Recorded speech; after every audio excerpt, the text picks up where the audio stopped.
Gold has been trading range bound for the last month, so can the yellow metal break past current resistance levels? Joining me today is Peter Hug of Kitco Metals. Pete, welcome back. It's good to be here again, Daniela. So, Peter, last time you had mentioned that a 1365 level was key for a bull run to happen. What will it take to get to this level here, Pete? Well, at 1365, we were wary, and we advised our clients basically to wait for a break, pay the extra 10, make sure it breaks up through 1365, which it failed to do. For the past month or so, the trading has been strictly from a technical perspective. Gold's been very sensitive to the movement in the U.S. dollars and to some extent news bites, but there's been little and far between in the news bite front, especially from the geopolitical side. So we're in a technical sort of trading range, with 1300 sort of being at least an interim floor. And I mean, if you were looking to widen out the range, 1365 would have to break up.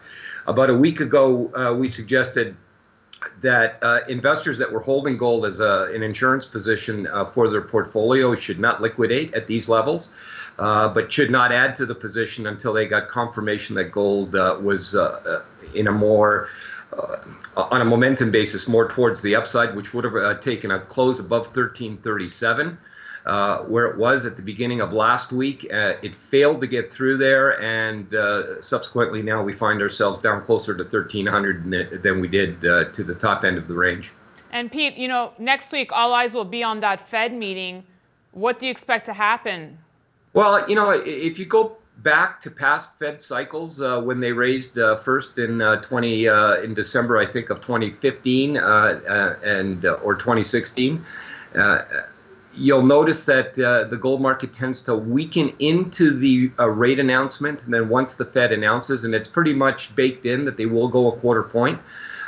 Once they make the actual announcement, assuming they don't give forward guidance that's outside of what market expectations are, you see a pop in gold. So I'm looking for a potential market to maybe test 1300. If it gets through there, I'd be fairly aggressive at the 1287 level, 1292 level. I'd be taking a long shot at that market. But if it holds around these levels and the Fed makes the announcement, I would expect the first reaction to be down $5 or $6. It'll be very quick, and then I would probably buy the dip.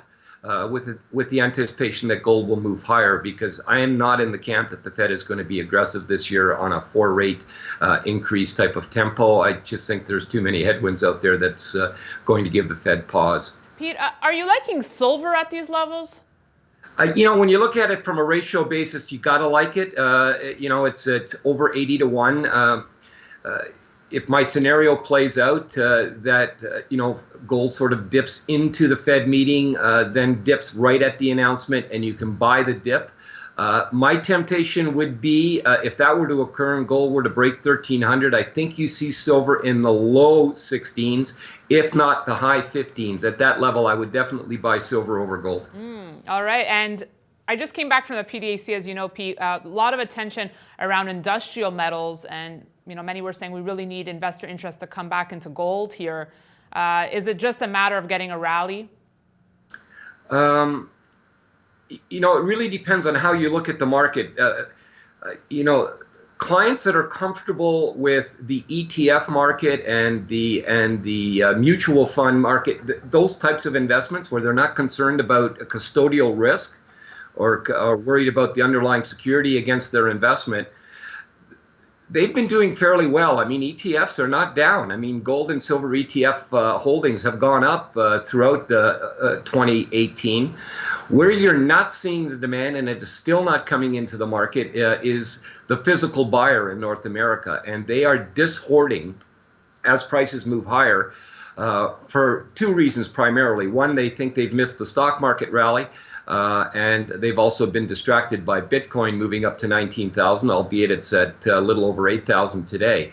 So there's been distractions where gold has basically been relatively calm and consolidating, and other investments have been performing well. So investors that have been holding gold for a period of time have been getting impatient and selling physical into any rallies.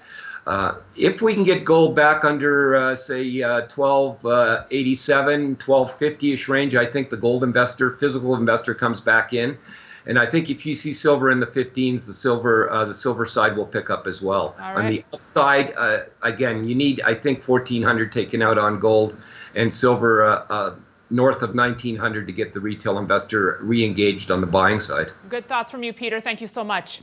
You're welcome, Daniela. And thank you for watching. We'll be back tomorrow.